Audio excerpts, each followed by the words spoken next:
not doing it that way doesn't mean you're not successful. It means success is something really defined by yourself, and you have to understand yourself, what's important. Be thyself, know thyself, love thyself. You might not be successful according to somebody else, but, you will be very, very successful according to the way that you decide to live, because that is the true path for you.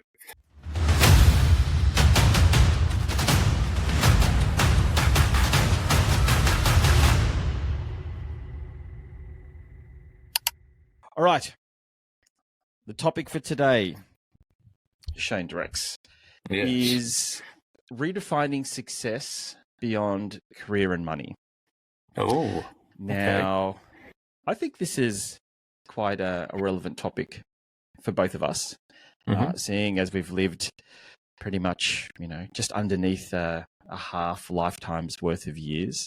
Yes. And at least for me anyway, I can safely say that that chasing the dollar isn't as prevalent as what it was, some decades ago. And I see myself chasing more happiness, relationships, friendship, and fun, really. And I recorded a video a couple of weeks ago saying how I've changed in terms of when I was much younger. I was a destination person. I wanted things, and I wanted them now. I wanted them as soon as I could afford them. Yeah. And once I achieved those things, whether it be something materialistic or an experience, the feeling that I had of obtaining it was lost quite quickly. And what I discovered about myself was I actually enjoyed the process of waiting, of working towards it, of seeing these little incremental steps, getting closer and closer to that goal. And that even though I could have obtained it quicker, sometimes I would actually offset it and not do it and wait, just so that I could experience more of that journey, if you know what I mean. Yeah. So at least I know from that aspect, from me, anyway, chasing that success, chasing the better car, the faster car, the better watch, the bigger house, all of those sorts of things. Sure, I wouldn't say that I wouldn't want that. Like, I'd still like to do that at some point, but it's not a priority anymore. It wasn't sort of the be all and end all. Whereas when I was much younger, I just wanted all of that sort of stuff quite quickly. And as I get older, I'm realizing I'm changing my priorities. I'm changing what it is that I define as my own success. And I think we spoke about this, which we didn't record, but it was the saying of a midlife awakening, which I've actually told a lot of people about that, and I've got a screenshot of it somewhere, which I'll bring up and I'll read it at some point. But it's definitely what I'm going through at the moment, and I think answers basically that statement quite clearly. Yeah, indeed. That term success, it's such a different kind of meaning for everyone, I think, and we're kind of all born with that same kind of model. I think it's something that we're kind of given because, from society, from family, all of that sort of thing. It really seems to be kind of money driven initially, or career driven. What are you going to do for the rest of your life? That sort of thing. And this is what the picture of success is. Buy a nice house and car and get a good job, all of those sort of things. So we probably start off thinking in those terms of, some sort of goal, something that we can see, in the physical. Here's my picture of success, look at my house, look at my car, that sort of thing. And I think for me anyway, I noticed probably in my mid-30s that was losing its luster, but I didn't know why. It was kind of like, yeah, okay, maybe I've outgrown this car and I need to go and get another one, or do we get a bigger house, and I'm not just talking about in terms of we've got more kids now, we need more room. It wasn't even a case of more room. It was kind of like you got to the point where you just wanted something different or change things up. And the interesting thing, though, I think when you really reflect on what those things are, they become something more internal, something that, can't be found in a house or a car or the amount of money you have in your bank or the type of job you're holding. And I really started looking at the things that I value more than anything. I mean, I still love cars, still love real estate, and I certainly want a lot of money, but they kind of take second priority over those things that you mentioned, relationships with people, experiences that you have, even the type of work I do, not trying to kind of get a better position or anything like that, but really finding out what's really important for me on a day-to-day, what kind of work I want to do, something that's meaningful rather than, just chasing the amount of money that, is attached to the label of the position. And so I think it took me a long time to kind of work out what that was, but certainly it started early in my 30s. So I don't know if that's a midlife crisis or awakening, but it certainly did happen from my perspective quite young, I thought, so yeah. Now, I've found the definition, or not the definition, but at least a definition that I think ChatGPT gave me about what a midlife awakening is. And Okay. I've got to take off my glasses because my near side is shot. So these are the main points. And I know with 100% certainty that this is applicable to me. So here's what defines a midlife awakening. There's a shift in perspective. You begin to question your current path, career, relationships, purpose, not because it's broken, but because it no longer feels aligned. There's an inner nudge. There's a growing discomfort from just existing. You want more meaning, more fulfillment, more authenticity. There's less external chasing. Success, money, and status start to matter less. Peace, connection, and self-understanding matter more. And there's a desire to rewrite your story. You realize you can change direction without it meaning you failed. You're not starting over, you're starting deeper. So those main points there, those 4 points to me have pretty much hit home for close to the past decade. And I can relate to all of those with absolute certainty. Questioning the current path, the career, the relationships, I've been an IT guy now for about 30 years, and now I'm stepping into the coaching space. Now it's I think I would have ended up coaching anyway, just because the IT side of me, I didn't really. I don't mind the technical stuff. I like the technical stuff because that's what IT is essentially. But I really enjoyed the relationships more. Doing work for the people, serving them, helping them out, and whether it's, for their business or for their home, and at the same time, forming a bond and a friendship with a lot of these people. That's what I actually enjoyed a lot about the IT side of things. So, changing careers was bound to happen. And it says not because it's broken, but because it no longer feels aligned. And that's right. Like my IT business is by no means broken. In fact, it's probably the best that it's been in a very long time. Yeah. But it doesn't feel aligned with what it is that I want to do moving forward. Sure, I'll maintain those relationships. I'll maintain the IT work whilst it's still there. But in terms of right now, it doesn't feel aligned with what I want to do moving forward. Yeah. And the inner nudge, that came in, just growing a growing discomfort with just existing. I think that just comes with self-awareness. The older that I got, the more time I wanted to spend with myself, just with my thoughts in the mornings. I've had a morning practice now for equally amount of time, about a decade, just allowing me to wake up, do the stuff that I wanted to do because everybody else was asleep. And a lot of that involved me just thinking about is this what I want to do for the next 5 years, for the next 10 years, for the next 20 years? Is it giving me fulfillment? Am I happy doing this? There was a lot of that sort of stuff happening for me. Less external chasing. We spoke about this, and this is basically the topic for this chat. Success, money, and status start to matter less, and that's what it is. It's not that I'm resorting to becoming a slob and not, wanting to improve my external appearance, but wanting to buy shoes and clothes to keep up with the trends. That stopped a while back. I'm happy to rock the same things now. Again, not looking like a slob, but I don't feel the need to buy copious amounts of shoes. Unless it's for running, but that's a different story.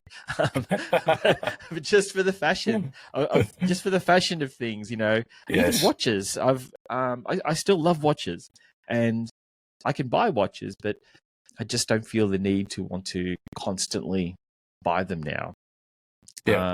And a desire to rewrite your story. You realize you can change direction without it meaning you failed.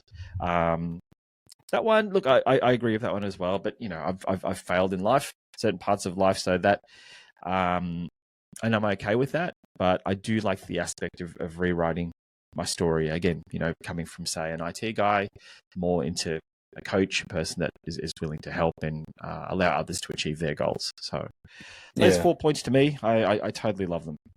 Yeah, I think Chet nailed it with that description. The thing with our past and the story, I think the quicker you kind of notice the shift inside and kind of go with that, go with the flow rather than thinking, oh, jeez, there's something wrong with me, because I used to get told there's something wrong with you because you feel different and everyone's going to work and doing this and doing what they have to do. And what I didn't realize is most of them felt the same, but didn't really voice it. And the thing is, I started off working in kind of like a creative space, but working in a factory. Then got into sales, then got into management, all of those sort of things. And none of those roles go without taking some of that experience, to the next phase of your life. Throughout all those roles, I enjoyed them for a while, and then I outgrew them. But when I reflected back and in each role, I thought, what was it I actually loved about it, and what was it that I was kind of searching for? And this has all got to do with success, I guess. Like I said before, there was some sort of framework for what success looked like, and at some point I had to kind of reframe that and go, it's not actually the position, but it's how life looks to me overall, not just the stuff. For me, it became more about freedom, autonomy, being able to do what I want to do with the people that I want to do it with and in the time that I want to do it. So I had my whole thing was about more flexibility. But I also know that throughout all the roles that I had, there was this human contact where people would naturally come to me with things that were happening in their life. I don't know why.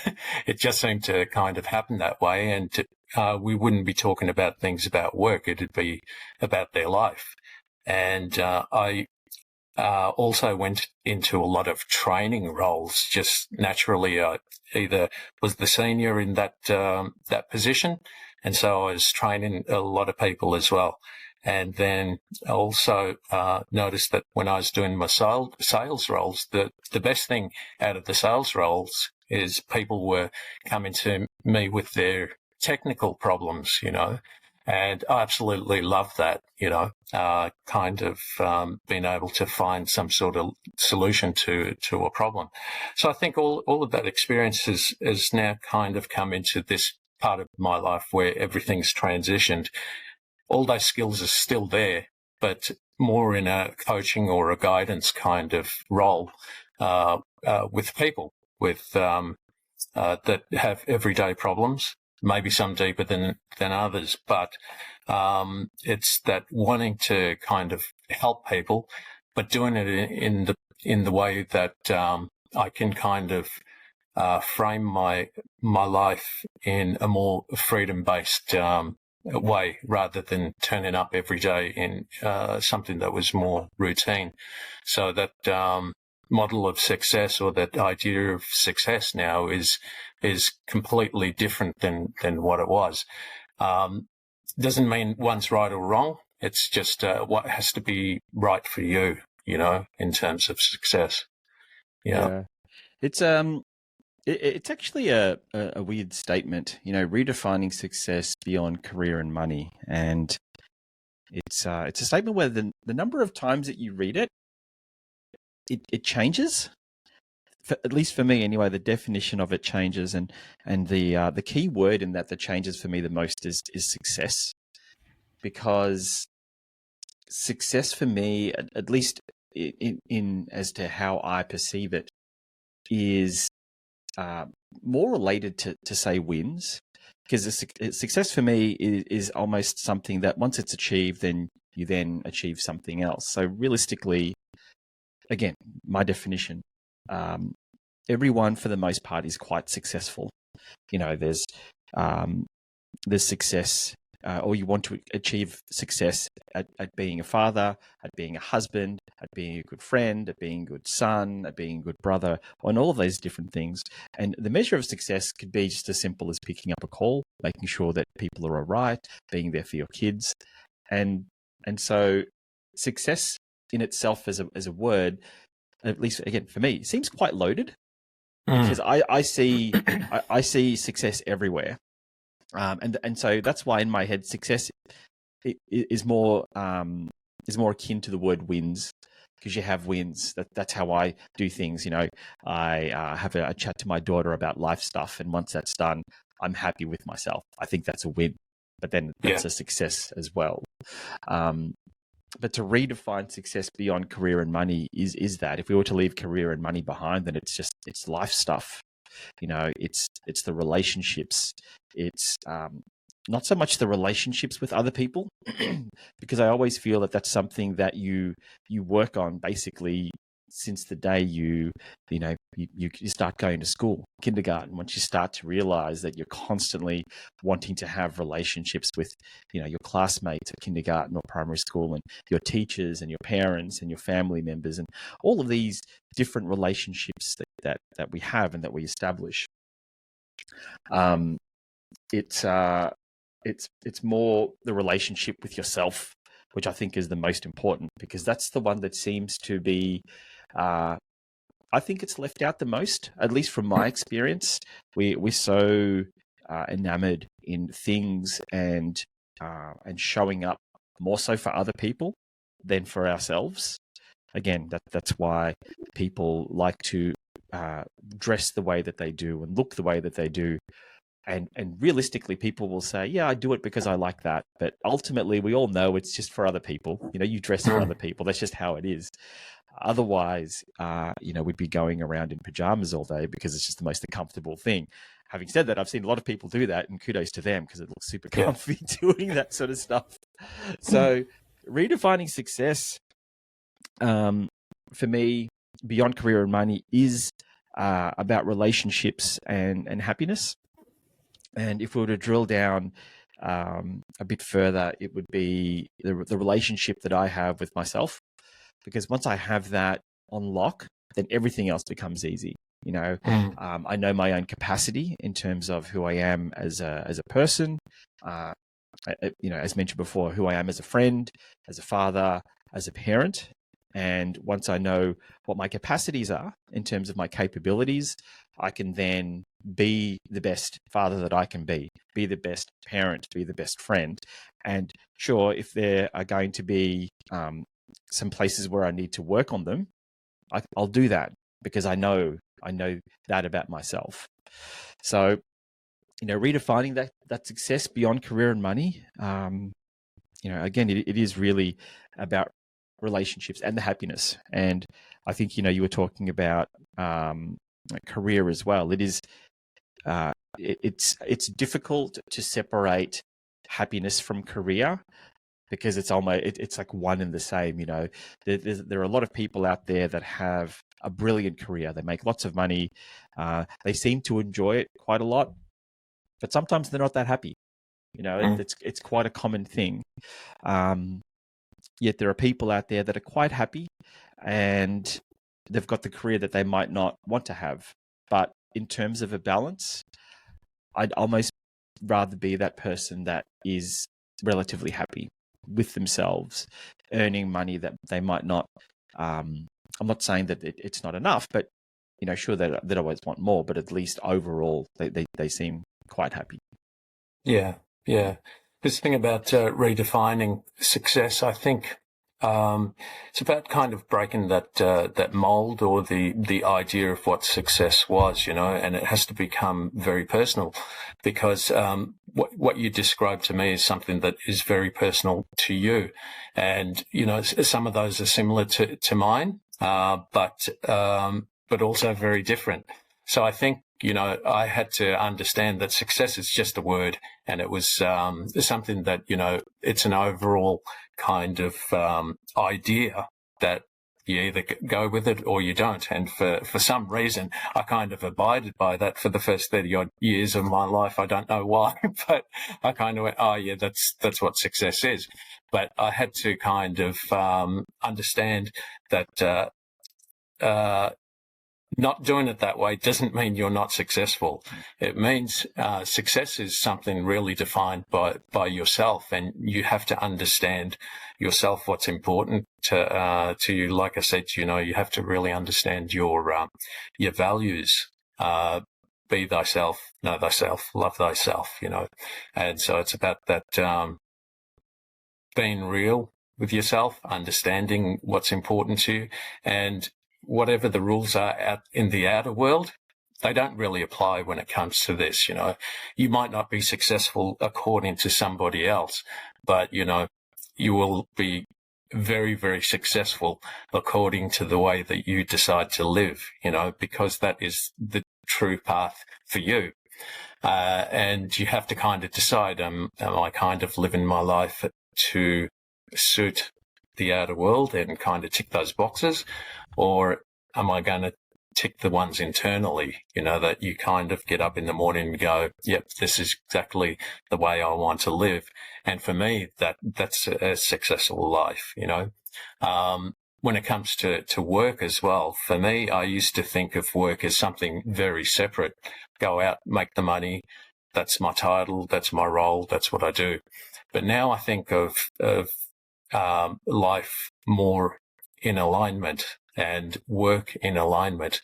And I kind of think of it kind of like an artist. An artist doesn't go and do art because that's their job. That's how people see it.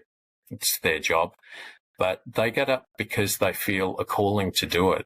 They get up and they paint because they're inspired to paint. There are, of course, some artists that, just make a business out of it and then they go off and do something else.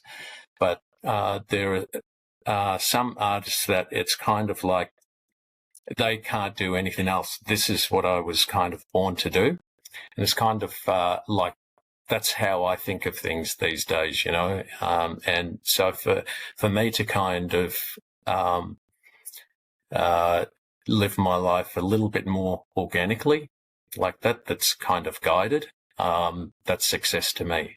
Now, someone else hearing that might scare the hell out of them, and they go, that's not success to me. That's why it's very personal, I think. And you start to notice the differences, I guess, when you start to look inside and kind of be really truthful to yourself. The things that don't suit you anymore, you have to take notice of those things. Yeah, no, I agree. And you basically nailed it on the head a couple of minutes into your comment just then. And I'm writing it down because I'm trying to decipher it in my head, and I'm still not quite trying to find the words. What you said was basically success is internal, or success is personal. Those you said it twice, or you said both of those ways, and I couldn't agree more with that.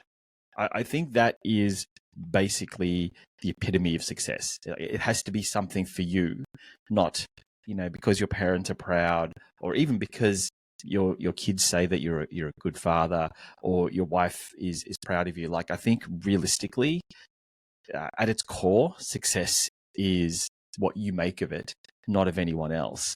And the unfortunate thing is that as we grow up, we look for success from other people rather than ourselves. That's just how we are.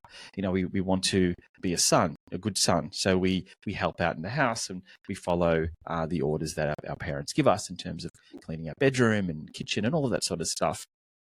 And our bosses as well. We look for success from them, doing a good job. Are we hitting our sales figures? Are people happy with the service that you're providing? But realistically, success is really an internal thing, and once we can work towards that, I don't like the word framework, but once we work towards that comment in terms of it's internal, then the external stuff will just naturally follow. We know our own capacities and our capabilities, and if people are trying to put us down because we might not be a success in their eyes, or based off what their criteria is, realistically shouldn't matter. But that shouldn't give us any creative license to be a slob or to be lazy. Success is also about having pride in yourself as well, which again is being internal. It's basically it's marching to the beat of your own drum. But at the same time, that drum beat has to be something that you're wanting to strive towards, not just you being you. It's, I'm successful because I want to be that coach, or be that, good father, be that good parent, not so much what other people say to me. Yeah. And that's a hard thing to, at least for me personally, it's a hard thing to know, because at the same time, you have people telling you certain things. Some of them are positive, some of them are negative. Yet at the same time, you might be doing the same thing to another set of parents or to a workmate, and because you're comparing their success with your success.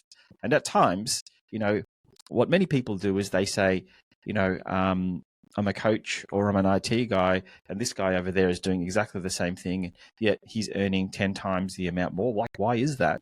You're questioning your own success, but you're like, well, have a look at what you've done already. You've done some great things. There are some things in the background that you probably don't need to know, or that you're not seeing the full picture. Yeah. And at times you don't need to know the full picture. You just need to, improve yourself. Don't use their success as something that's negative against yours. Like, use that to boost you, to prop you up, and go, I want to achieve that level of a success. And in fact, instead of comparing yourself, just go, okay, well, what can I do? How can I do that? Maybe you should ask them. That might be the first step, rather than being jealous and in some ways trying to find something negative to say. Reach out, find out, read about their story. Okay, so this is what they did. Maybe I'll try that myself. Be inspired. Be inspired, yes. So success is such an internal thing. And, that comment of redefining success beyond career and money, then it's, ultimately success shouldn't even go to that. That's almost, I find that as stage 2, whereas the stage 1 of success is just the internal stuff, how you find yourself. And then the stage 2 is, career, money, happiness, relationship. But ultimately it's us at the first stage. Yeah, 100%. I agree with you. This is something that I wish I knew when I was younger, because you're following everyone else's lead, But I believe if you really understood yourself and what your values and needs and things were, I mean, this is quite foreign even for in our kind of in this day and age, most people aren't talking about values and those kind of things. But if there was a way that I knew this when I was younger, I'd be following my own lead, aiming for the things that I really wanted rather than what I thought I had to go and do. That thing I just wanted to reflect back to what you were talking about with, when you're looking at other people's success and kind of measuring yourself. And we've got this thing about the gap and the gain, and when we have a look at these people that are so far ahead of us, so to speak, in terms of maybe physical values, that we feel that gap, geez, I haven't achieved what they have.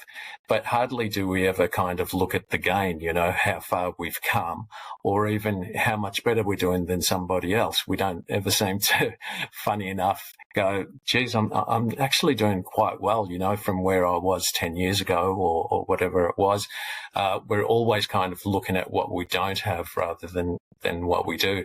And I think this is where, when you come back to yourself and your own values, you kind of go, am I on track, or am I just kind of trying to better myself because of what is kind of in my head about what I need to do rather than what I really want to do? Do you know what I mean? So you kind of measuring yourself against kind of societal pressures or whatever it is rather than what you inherently really, really want. So, gap in the gain. Okay. I'm going to ask an adjunct question to this. So the redefining success beyond career and money. And as I mentioned earlier, for me, it was all about finding myself first. So question is, how did you start? And I'll answer this first so you can think about it. Mm-hmm. How did you first start to find out more about yourself? Not so much the trigger, because I think for most of us, it kind of just happens. I don't think it's all of a sudden you wake up and you decide, oh, I'm different, or want to be different or something. It seems to be a whole bunch of small changes that, culminates into something that you just make this decision of wanting to discover more. So not so much that question, but, what have you done? So for me, it was really the start of waking up early. And there was a book, there is a book, it's called The Miracle Mornings by Hal Elrod.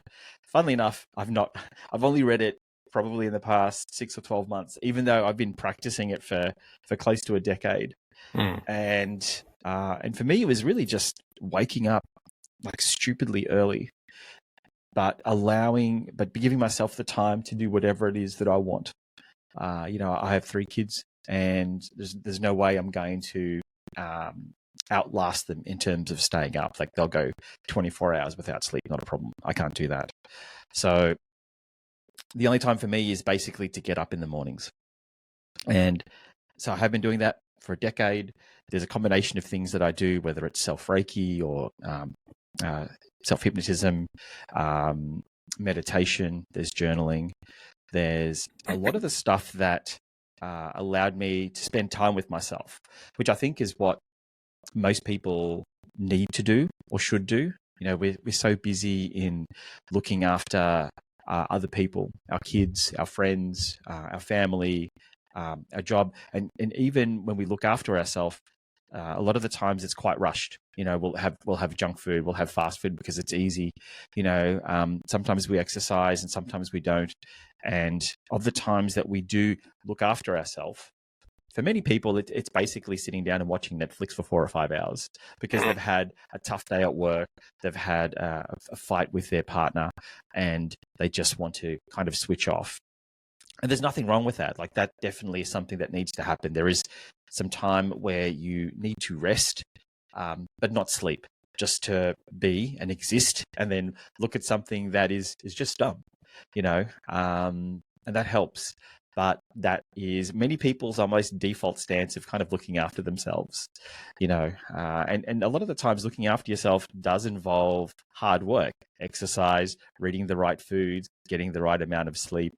But you need to be able to dedicate that in order to basically, as per the question, redefine what success is, because you don't have that space to think about it.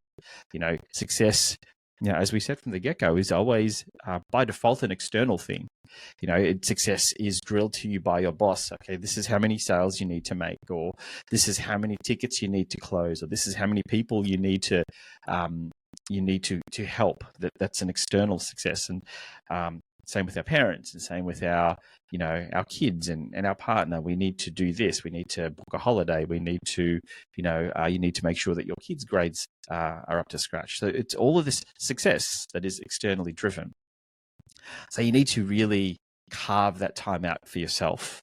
And once you have that time, then you can sort of get inner and go, okay, so what is success for me? Is it to earn as much as I can doing this job? Sure, that's fine. As long as you get to define what it is for yourself and not anybody else. Is it to change a career path? Is it to find employment where you're flexible in that, you're your own boss, but it's not until you actually make the effort to make that time to spend for yourself, and not only to do that, but to do that and be proactive with it. Like I said, you don't want to get up in the morning and decide, oh, I've got 4 hours to kill, I'm just going to finish a series on Netflix. That's not kind of what you want to do. You want to get up, and then you want to look at the time that you have and go, well, what's going to help me the most? People talk about this meditation thing. Let me give this a shot. And meditation, for the most part, for most people, it doesn't work straight away. It can take days to weeks to months, sometimes even years. And not only that, sometimes it will be very good, and then all of a sudden it'll just stop working. Then you kind of go back to it. But if you have the time to work on yourself, to look after your body, to really go in and ask yourself the tough questions, then that definition of success, regardless of if it's career or money, I think like I said, it's going to be secondary, because the primary definition of success is all about is internal. It's personal, as you said. Yeah. Yes, well said. Sorry, can you repeat the question again? Yeah, the question is, what did you do? How did you start to find the time, or at least how did you allow yourself the time to define what your level of success is? Cool. I'll just go one step back. Because I think it's important, when we get that initial emotion of, I don't want to be doing this anymore, or something doesn't feel right, or whatever.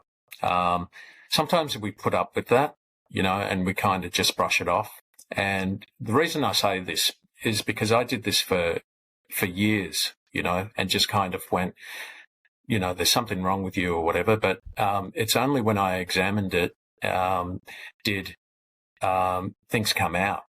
And so what I did was decided that I don't want to keep doing this, feeling like this, or repeating the same old pattern again. So what I used to do was I used to find some quiet time. You have to book out some quiet time, even if it's 10 minutes for yourself. And that means nobody around you, no disturbances, even if you've got to do it in the car. That's where you do it. But you find 10 minutes. Ideally, if you could do half an hour, better. But if you've only got 10 minutes, that's what you do. And everyone's got 10 minutes, even at lunchtime, right? If you're working a busy job, you've got half an hour even. But give yourself that grace of 10 minutes time, and just get a pen and paper and just start writing. Get everything out of your head, what's going on. And I say writing for a reason, because these days I do notes on my phone and everything, but I don't find it seems to stick the same way as what I used to when I journal. I've got, probably about 20 or 30 journals where I've written ideas in, got things out of my head, and just allowed it to pour out. Don't stop writing until you feel like you've got everything out. So that's the first thing, I think. And, you can reflect back later on and really notice what's coming out of your head. So that's one way of understanding yourself. the thing is also the time. You really do have to have that quiet time by yourself. And once you get that time, the meditation can start as well. A lot of guys don't like the idea of meditation. It sounds a little bit too flowery, so you call it whatever you want. It doesn't matter. The whole point is for you to have that quiet time where you can reflect, introspect. You can, use it for focused time, understanding your thoughts, watching your thoughts, listening to your thoughts. Don't engage with your thoughts, just kind of watch them. And we can talk about this in depth later, how to do that. But the idea is that you've got to give yourself that time to just kind of be a watcher of the thoughts and ideas that you have going on. And the only time you can do that is when you actually focus on it. So I understand people need downtime, watching Netflix and all of that sort of thing. But really, when you're at that stage, what it is kind of like recovery from burnout. And that's what we want to kind of get out of that pattern. So once you start doing something a little bit proactive where you're actually understanding what's going on with you, understanding what your mind's saying, and listening to your body as well, you start to know a lot more about yourself. You start to be real with yourself. So those points you made, 100%. I agree with that, and it's really about starting. Just noticing the nuances where you kind of go, this isn't aligning, because that's really what it means. There's nothing wrong with you. It's just this doesn't suit you, whatever you're doing. So question that and find out what does. And give yourself that time. Yeah, it is important that that whole journaling aspect, isn't it? It's I do it every morning, and I also do other stuff, like I send myself SMSs, and I also voice memo. But I think what journaling does, it actually helps you to chronicle some of the thoughts that you have, and you talk about writing things down.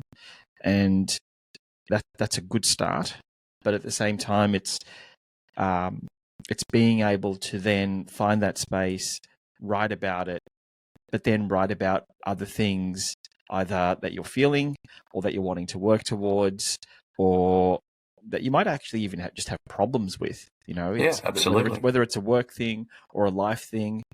Having these things stuck in your head, at least for me, I don't find them productive. I find them sometimes they're distracting. And so the voice memos and the SMSs and the journaling actually helps me get them out of my head. And it almost acts for me like a double whammy, where if I write it down and I'll have a look at them. It's journaling for the most part is for me, I'd probably say it's like 80% just getting it out of my head. But the other 20% I'll actually go back, especially if there's some things that that aren't sitting right. I'll actually go back a couple of days before, maybe even the week before, and I'll pick certain things up, and it could be something about how I'm feeling, whether or not I should, revisit that decision I made about taking a risk to do coaching or sticking with IT or whatever it is. It acts as kind of a playbook for certain people. And if you don't have that practice, I know that everybody talks about meditation or mental focus, whatever they like to call it now, to make it not meditation, which I understand is hugely important. And there's science behind this as well. But I almost think that the journaling is as important, if not sometimes even more, than meditation. Because it is, you're clearing your head of thoughts. Right. So, okay, that's kind of cool. But what are the times where you have too many thoughts, which realistically is most people? That's the average, male, female, our age, give or take 5-10 years. There's just too many thoughts. There's too many things to remember. There are things that you forget. There are things that you really need to remember, and you focus on them too much, and the capacity to remember other things isn't there. So why not write them down? Why not journal it?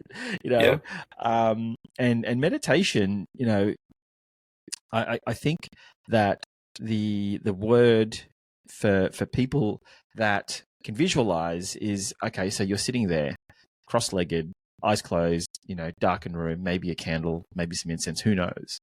But, it's that.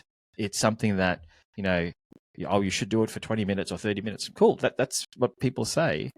But you can also meditate while you walk. You can meditate.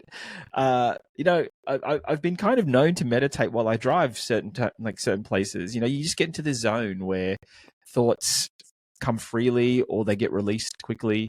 So a lot of people do meditate. They just don't recognize it as meditation. And that's what it is with things like, mobile devices. If you were to not touch them for a while and just spend time with yourself and your thoughts, you'll find that that's quite, it's as effective as just sitting down with all the lights out and your eyes closed and listening to certain, tunes. It's quite effective. So I think that journaling is hugely important. It's been hugely important to me, and it's allowed me to basically, redefine success for me, because, part of journaling, there's gratitude involved with that. And so it allows me to write certain things down. I don't need to shoot for that particular goal, which is that even my goal in the first place? It might be my parents' goal. It might be the goal of like my family, what they think that I should be doing, or is it something else? So, those tools there that, we'll definitely go in depth about in another chat, but, meditation and journaling, just those two, it's a really great start. And as you said, carving time out for yourself. Like if you can do those three things, and, even like, as I said, the meditation doesn't need to be sitting down. No. And I've done the car stuff before. It's hard. It's a lot harder than what it sounds like. And 10 minutes can sound like a lot of time sometimes, but of the times when it's easy, it's because you need it. There are some times that you go, okay, I'll do a quick 10-minute. I'll just try and clear my mind, or I'll journal.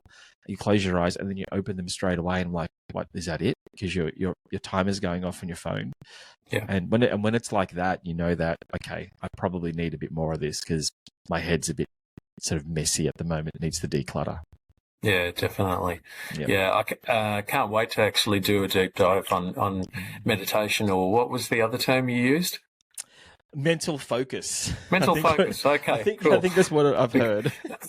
Look, the thing is, I guess meditation is a very, very broad term these days, and because for everyone that says meditation, there is a different kind of focal point about why someone is doing the meditation. For me, I go into a very deep meditative state, but I can do that in like a 5 or 10 minute kind of meditation. But when I started off, my whole idea about meditation was to try and quieten my mind, and from that, it became more of a focus thing. I was using meditation to focus more on other things in the outer world, so to speak. But really, like you said, the quiet time, the journaling or just writing down, it's just about getting the stuff out of your head so you can have a look and see what's going on in there, because we get millions of thoughts a day, and they're fleeting. And so when you get all the junk stuff out of your head, you're going to have more room for the good stuff. I suppose that's really the idea. And the thing with meditation is I started meditating before I'd go to work, and it was a necessity. I'd go there, park at a train station about 10 minutes before I'd go into work, because I felt I had to. And it was really, I didn't know what I was doing, but it was just about having that quiet time, closing my eyes and just kind of breathing, and then I noticed the thoughts. And perhaps I can't remember now, but I may have started journaling first and then meditating, but it doesn't really matter as long as you start giving yourself that time to do one or the other. Start wherever you feel comfortable, and just get the ideas out of your head. Absolutely. That's going to be like a 3-hour podcast, isn't it? That one on meditation and journaling. All right, Shay, let's wrap this up. Now, just a quick note from me, and it'd be good to get a summary from you as well. So, redefining success beyond career and money. For me, I wouldn't think it's redefining success. I'd actually say it's define success, and define success internally as it pertains to you. Define success personally, and once you do that, everything else is, like I said, stage 2. But you have to do it for yourself first. Yeah, 100%. I'd completely agree with what you're saying there. It's a personal view. You do have to find it out what that means to you. So yeah, it is defining success. Don't go by the dictionary term of success. Find your own. Awesome. Thanks, Shane. Let's wrap this one up. On to the next one. See you, mate. Thanks, Dex. See ya.